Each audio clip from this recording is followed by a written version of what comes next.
الحمد للہ رب العالمین والعاقبۃ للمتقین ولا عدوان الا علی الظالمین واشهد ان لا الہ الا اللہ وحدہ لا شریک لہ الہ الاولین والآخرین واشهد ان محمدا عبدہ ورسولہ صلی اللہ علیہ وعلی آلہ وصحبہ اجمعین اما بعد فعن ابی ہریرہ رضی اللہ عنہ ان رسول اللہ صلی اللہ علیہ وسلم قال لا یقولن احدکم اللہم اغفر لی ان شئت اللہم ارحمنی ان شئت فإن اللہ لا مکرہ لہ ولمسلم وليعظم الرغبہ فإن اللہ لا يتعاظمہ شیء اعطاہ۔ محترم حاضرین، ہم اللہ کے بندے ہیں اور محتاج ہیں۔ ہم پلک جھپکنے کے برابر بھی اللہ رب العالمین کے فضل و رحمت سے بے نیاز نہیں ہو سکتے۔ ہم اپنی ذات میں محتاج ہیں اور اللہ رب العالمین اپنی ذات میں بے نیاز ہے۔ یا ایھا الناس انتم الفقراء الی اللہ واللہ هو الغنی الحمید، سورہ فاطر آیت نمبر 15۔ یہ انسانوں، تم سب اللہ کے محتاج ہو اور اللہ ایک اکیلا بے نیاز اور قابل حمد و ستائش ہے۔ لہٰذا کوئی ایسا کلمہ زبان سے نہیں نکلنا چاہیے اللہ کی جناب میں، اللہ کے حضور، جس سے لگے کہ یہ بندہ ہم سے بے نیاز ہے۔ دعا کی روح یہ ہے کہ آدمی اپنی عاجزی، اپنی حاجت، اپنی مسکنت، اپنا فقر و فاقہ، اپنی ضرورت، اپنی اضطراری کیفیت کو انتہائی الحاح اور گریہ زاری کے ساتھ اللہ کے سامنے پیش کرے، پوری رغبت سے دعا کرے، پوری اہتمام سے دعا کرے اور اللہ کے سامنے ظاہر کرے کہ واقعی وہ اس کا محتاج ہے۔ اس کے تعاون کے بغیر، اس کی رحمت کے بغیر وہ ایک قدم نہیں چل سکتا، ایک پلک جھپکنے کے برابر وہ جی نہیں سکتا۔ یہ دعا کی روح ہے اور دعا عبادت ہے۔ رسول گرامی صلی اللہ علیہ وسلم فرماتے تھے کہ جب دعا کرو تو اجابت کی یقین کے ساتھ کرو، اللہ سے امید رکھو، حسن ظن رکھو کہ جس اللہ نے دعا کرنے کی توفیق دی ہے وہی اللہ ہماری دعا کو قبول بھی کرے گا۔ پوری رغبت اور توجہ سے اللہ سے سوال کرو۔ ادعوا اللہ وانتم موقنون بالاجابہ، نبی صلی اللہ علیہ وسلم نے فرمایا، اجابت کے یقین کے ساتھ اللہ کو پکارو۔ فإن اللہ لا یستجیب دعاء من قلب لاہن اے غافل، اللہ تعالیٰ غافل دل کی پکار نہیں سنتا۔ اگر کوئی شخص کہے اللہم اغفر لی ان شئت، اے اللہ مجھے بخش دے اگر تو چاہے، اے اللہ تو مجھ پر رحم فرما، اللہم ارحمنی، اللہ مجھ پر رحم فرما، ان شئت اگر تو چاہے، اس کا سیدھا مطلب یہ ہوا کہ اللہ اگر تو چاہے تو بخش دے، اگر نہیں بخشتا تو کوئی پرواہ نہیں۔ کتنا یہ خطرناک جملہ ہوا، بے ادبی اور بدتمیزی ہوئی۔ امام صاحب کتاب رحمۃ اللہ علیہ نے باب قائم کیا ہے، باب و قولی اللہم اغفر لی ان شئت، اللہم اغفر لی ان شئت کہنے کا باب۔ کیا یہ جائز ہے کہ آدمی یہ کہ اللہم اغفر لی ان شئت، اے اللہ اگر تو چاہے تو ہمارے گناہ بخش دے، اگر تو چاہے تو ہم پر رحم کر، اگر تو چاہے تو ہم کو روزی دے؟ دلیل کی روشنی میں حکم یہ کہ حرام ہے، ایسا کہنا حرام ہے۔ اور اگر آپ غور کریں گے تو سمجھ میں آئے گا کہ 3 وجوہات کی بنا پر ایسا کہنا حرام ہے۔ پہلی بات تو یہ کہ آپ یہ کہہ رہے ہیں کہ اللہم اغفر لی ان شئت، اگر تو چاہے تو بخش دے، نہیں چاہتا تو مت بخش دے، یعنی مجھے کوئی پرواہ نہیں، لا حول ولا قوت الا باللہ۔ یہ کیا بندے کو زیب دیتا ہے کہ بندہ اللہ سے بے نیاز ہو؟ یہ اس کی عبودیت کے خلاف ہے۔ آپ کہتے ہیں اللہ اگر تو چاہے تو بخش دے، یہ جملہ بتا رہا ہے کہ اللہ پر کوئی زبردستی کرنے والا بھی ہے۔ تو آپ یہ کہتے ہیں اللہ میں زبردستی نہیں کرتا،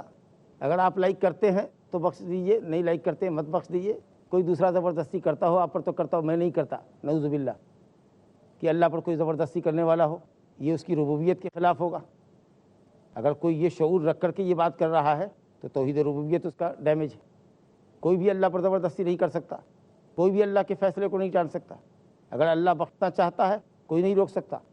اللہ اگر رحمت سے محروم کرنا چاہتا ہے کوئی زبردستی کر کے رحمت نہیں دلا سکتا۔ واللہ یحکم لا معقب لحکمہ،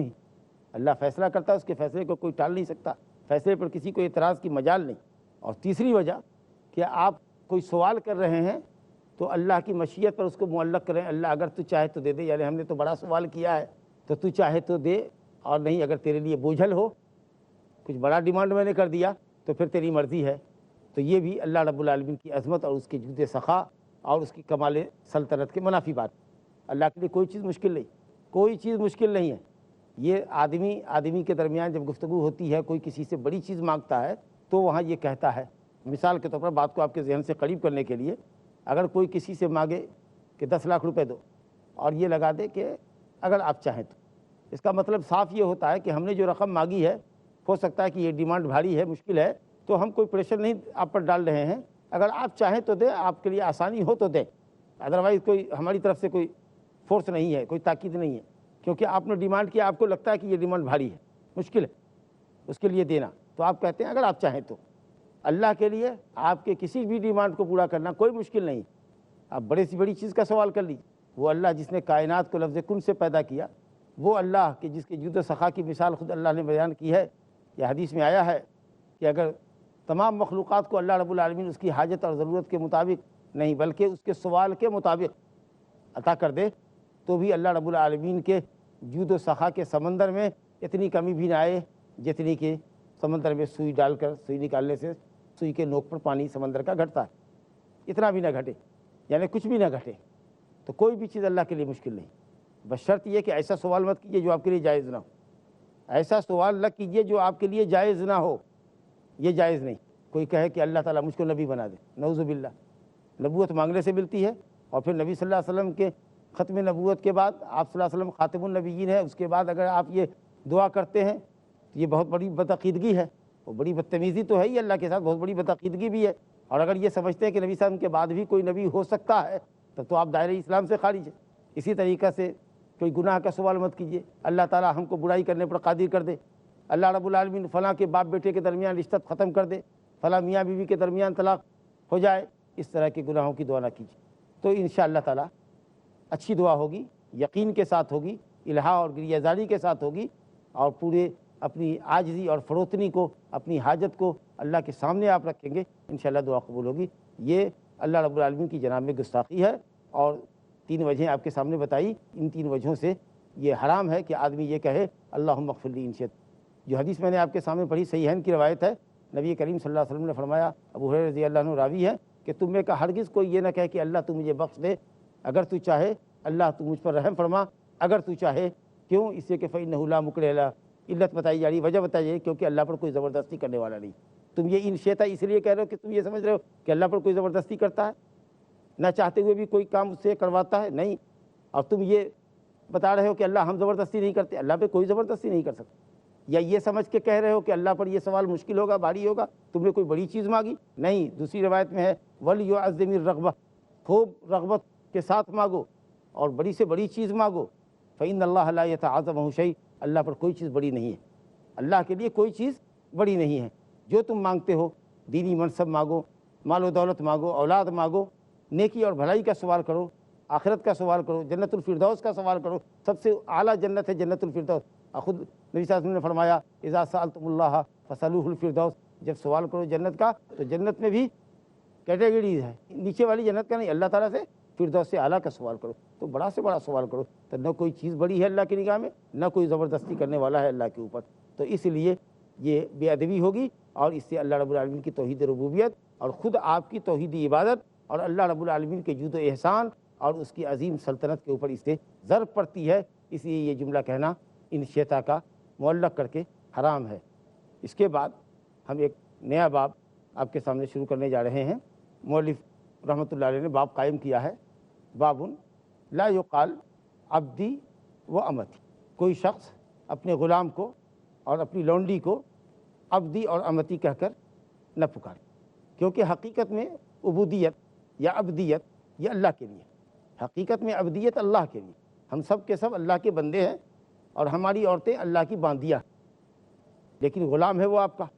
تو اس کو آپ عبد کہہ کے نہ پکاریں۔ اللہ رب العالمین کے مقام اور مرتبے کا لحاظ کریں،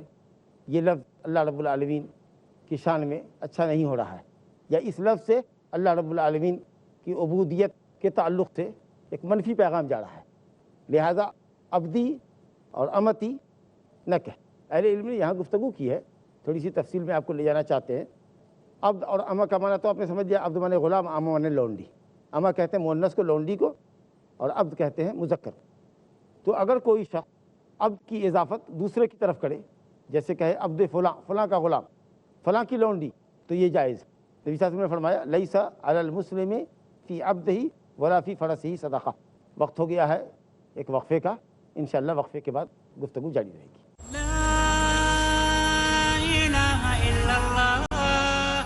السلام علیکم ورحمۃ اللہ وبرکاتہ۔ وقفے سے قبل ہم نے ایک نیا موضوع آپ کے سامنے رکھا، جو کتاب التوحید کا 53واں باب ہے، باب لا یقول عبدی و امت۔ کوئی آدمی اپنے غلام کو عبدی و امتی، میرا غلام، میری لونڈی، یہ نہ کہے، لہذا عبدی اور امتی نہ کہے۔ اہل علم نے یہاں گفتگو کی ہے، تھوڑی سی تفصیل میں آپ کو لے جانا چاہتے ہیں۔ عبد اور اما کا معنی تو آپ نے سمجھ لیا، عبد مانے غلام، اما مانے لونڈی۔ اما کہتے ہیں مؤنث کو، لونڈی کو، اور عبد کہتے ہیں مذکر۔ تو اگر کوئی شخص عبد کی اضافت دوسرے کی طرف کرے، جیسے کہے عبد فلاں، فلاں کا غلام،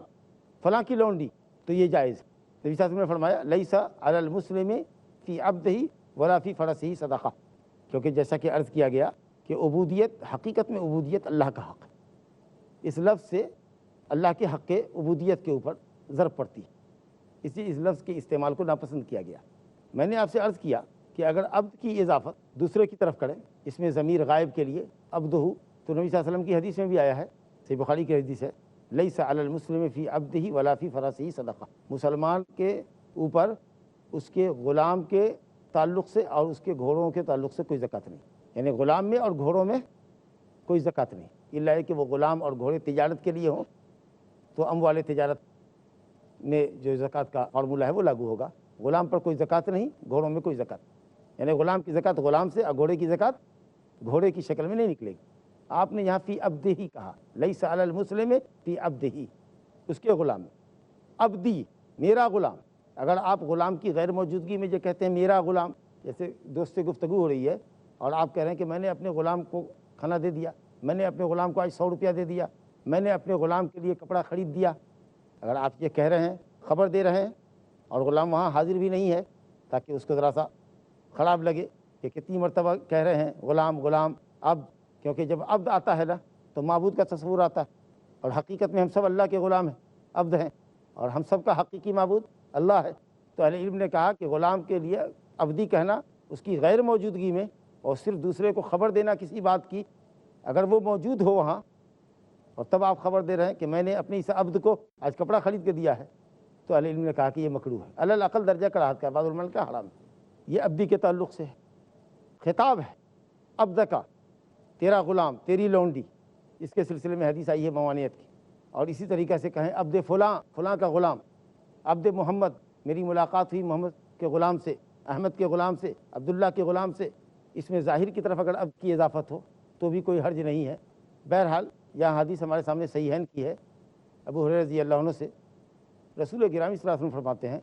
لا یقل احدکم عبدی و امتی، رسول اللہ صلی اللہ علیہ وسلم نے فرمایا لا یقل احدکم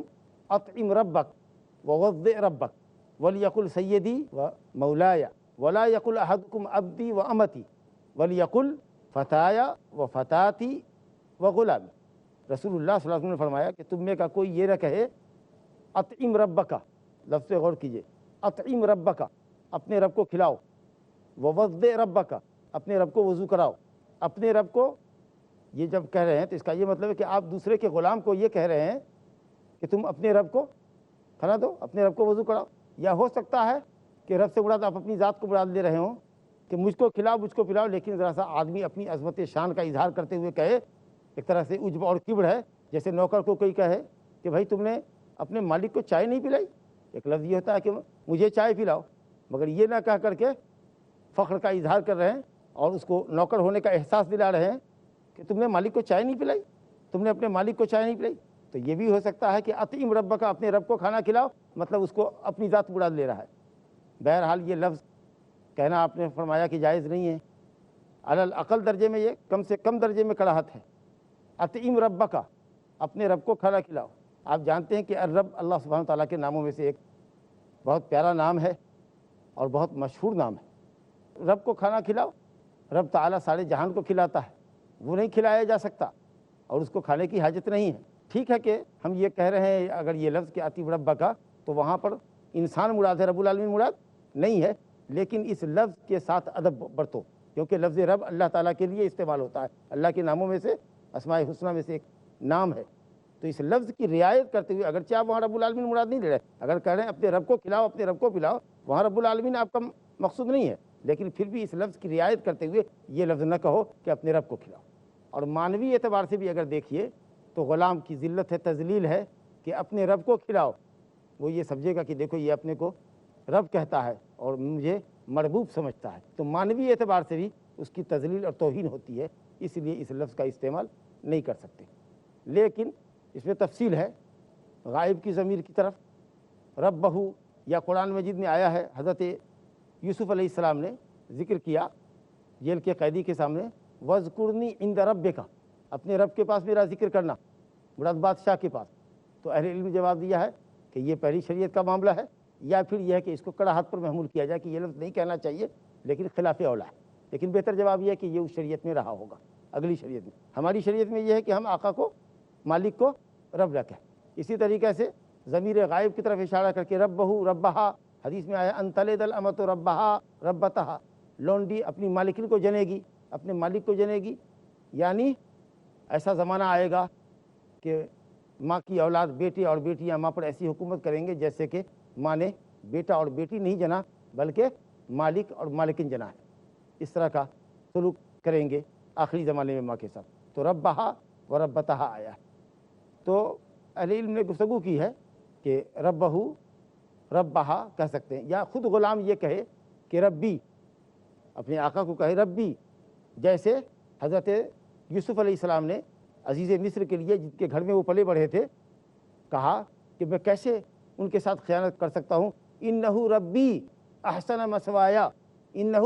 ربی، وہ میرا رب ہے، پالنے پوسنے والا ہے، احسان کرنے والا ہے، اس نے میرا پالن اور پوشن اور میری تربیت اور خورد و نوش کا بہتر انتظام کیا ہے، ہم اس کے ساتھ خیانت کیسے کر سکتے ہیں، انہ ربی احسن مثوایا۔ تو اگر غلام خود کہے مالک کو ربی تو قرآن مجید نے کہا کہ یہ بھی جائز ہے، کیونکہ اس کی ذلت وہاں نہیں ہو رہی ہے۔ اور اگر اس میں ظاہر کی طرف رب و فلاں، فلاں کا رب، رب الدار، گھر کا رب، تو انشاءاللہ تعالیٰ اس میں کوئی حرج نہیں ہے۔ بہرحال خطاب کرنا، اے کھانا کھلاؤ اپنے رب کو،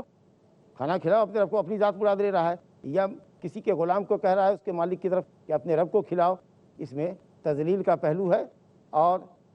آقا کے لیے خود سے وہ یہ کہہ رہا ہے، اپنے لیے رب کا لفظ استعمال کر رہا ہے، تو اس میں لفظ کی رعایت کرنی چاہیے ادب کی، کہ لفظ رب اللہ کے پاکیزہ ناموں میں سے ہے، لہٰذا اس کا استعمال خود سے نہیں ہونا چاہیے اپنے حق میں یا اپنے جیسے کسی دوسرے مالک کے حق میں، اور اسی طریقے سے ایسے تمام الفاظ سے اجتناب کرنا چاہیے جس میں اللہ رب العالمین کے مقام اور مرتبے کو دھکا لگتا ہو۔ غلام کو کیا کہنا چاہیے؟ غلام کو کہنا چاہیے سیدی، سیدی و مولایا، میرا سید، میرا مولا۔ یہ لفظ بھی تفصیل کا محتاج ہے، اور آپ کے سامنے تفصیل پیش کی جا رہی ہے کہ سیدی کا معنی کیا ہے۔ سید کا معنی سیادت، قیادت، علو منزلت، بڑا مقام۔ اسی طریقے سے سید کہتے ہیں شریف کو، قوم کا جو شریف آدمی ہوتا ہے اس کو سید کہتے ہیں۔ سید مالک کو، سید شوہر کو، جیسے دیکھیے حضرت یوسف علیہ السلام کے واقعی میں جب دونوں بھاگے، حضرت یوسف آگے بھاگے اور پیچھے سے زلیخا نے پیچھا کیا، امراۃ العزیز جس کا نام زلیخا بیان کیا جاتا ہے، پیچھے سے دوڑی اس گھر میں جس کا دروازہ بند کیا تھا برائی کے ارادے سے امراۃ العزیز نے، حضرت یوسف علیہ السلام بھاگے، پیچھے سے زلیخا نے پیچھا کیا، یہاں تک کہ جب دروازہ کھلا تو فوجدا سیدہما لدی الباب، دروازے پر ان دونوں نے اپنے سید کو پایا۔ حضرت یوسف علیہ السلام کے وہ سید آقا اور مالک کے معنی میں ہیں، اور امراۃ العزیز نے اپنے سید کو پایا، یعنی شوہر کو پایا۔ تو سید شوہر کے لیے استعمال ہوا اور مالک کے لیے استعمال ہوا۔ تو سید کا لفظ اگر اضافت کے ساتھ ہو، سیدہما، ان دونوں نے اپنے سید کو پایا، تو جائز۔ اسی طریقے سے نبی صلی اللہ علیہ وسلم نے فرمایا انا سید ولد آدم یوم القیامہ، میں اولاد آدم کا سردار ہوں گا قیامت کے دن۔ سید کی اضافت اولاد آدم کی طرف تو جائز ہے، ورنہ السید مطلق، السید سیادت اللہ، سب سے بلند مرتبہ اللہ کا۔ بہرحال غلام کے لیے یہ جائز کیا گیا کہ وہ اپنے آقا کو سید کہے۔ اسی طریقے سے وہ مولایا